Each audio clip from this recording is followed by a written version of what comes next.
Okay, let's be real for a second. Have you ever been in the IELTS reading test? You're looking at this huge wall of text, the clock is just ticking down, and you feel that panic start to rise in your chest? Yeah, we've all been there. Well, what if I told you there's a better way? We're going to completely change how you see this test with one simple, powerful idea. It's time to stop reading and start navigating. So, here's the plan for today. This is our roadmap to turn you from a stressed-out reader into a super confident navigator. First, we'll tackle some pretty intimidating math. Then, we'll expose the fatal trap that almost everyone falls into. After that, we'll totally shift your mindset, give you a brand new toolkit, and walk you through a step-by-step 4-minute blueprint. By the end, you'll know exactly how to navigate with confidence. All right, first things first, let's talk about the intimidating math. Look, to beat the test, you've got to understand the challenge you're truly up against. And trust me, the clock is not your friend here.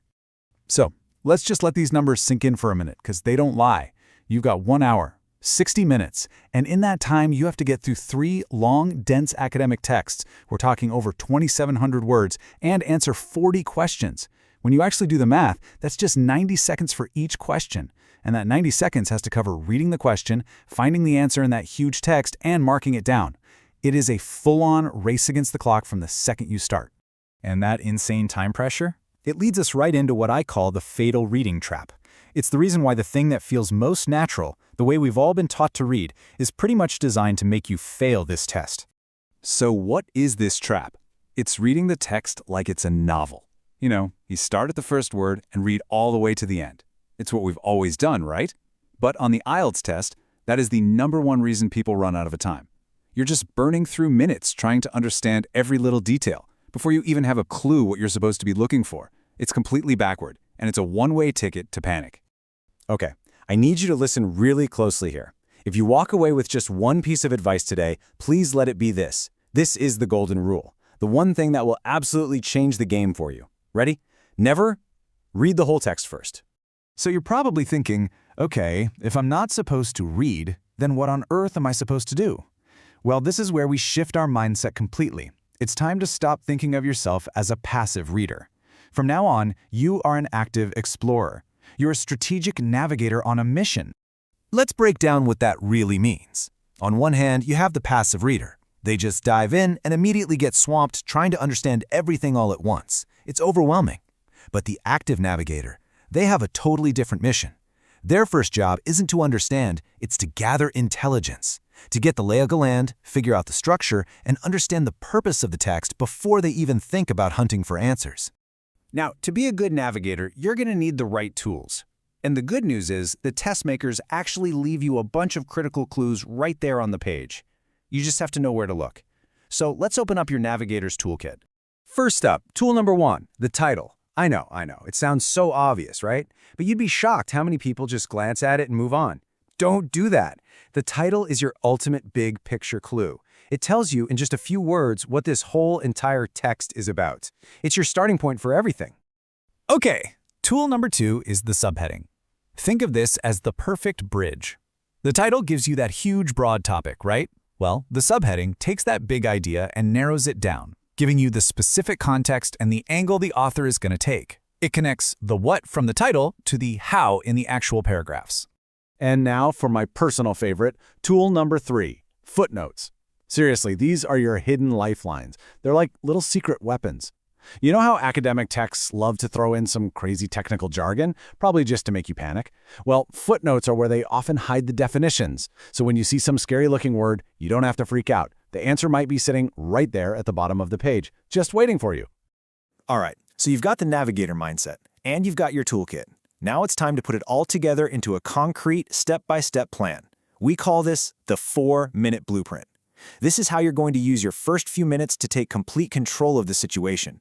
It's super simple, but really powerful.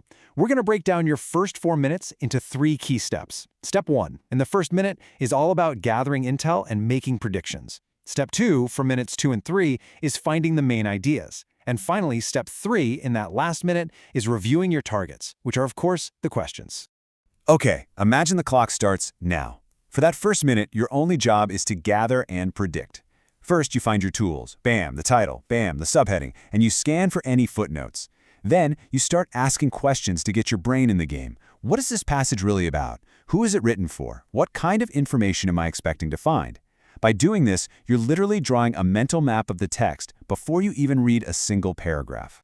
Now for minutes 2 and 3. Your mission here is to find the main ideas. And let me be clear, this is not reading for detail. This is a super fast strategic skim. I want you to picture each paragraph as a stepping stone in a river. You're just going to hop from one to the next, reading only the first sentence of each one. That's it. Your goal is just to get the main point, the gist of each paragraph. We're aiming for speed here, about 100 words in 30 seconds. No getting bogged down in the details. All right, you've hit minute 4. This is your final minute of preparation, and it's time to review your targets. For the very first time, you're going to glance at the questions. And notice I said glance. You're not trying to answer them. You just want to know 2 things. How many questions are there, and what type of questions are they? Are we dealing with true, false, not given, matching headings? Once you know that, you've got your mission objectives. You know exactly what kind of information you need to hunt for when you go back into the text. So, you might be wondering, is all this really worth it? 4 whole minutes before I even start answering? Absolutely. Let's talk about the ultimate payoff and why this little 4-minute investment is exactly what helps you win the race. Here it is, plain and simple. Spending 4 minutes on strategy at the beginning will easily save you 10 minutes of blind, panicked searching later on. Think about that. Instead of frantically digging through the text feeling lost, you are in complete control. You've got a map, you've got a plan, and you know exactly what your targets are. It's a total game changer. Okay, let's bring it all home. Here is your final checklist for navigating with confidence. Think of this as your new mantra. Number 1, do not read from start to finish. Number 2, use those clues, the titles, the subheadings, the footnotes. Number 3, actively predict what's coming. And number 4, and this is crucial, protect your first 4 minutes. That time is sacred. That's your strategy time.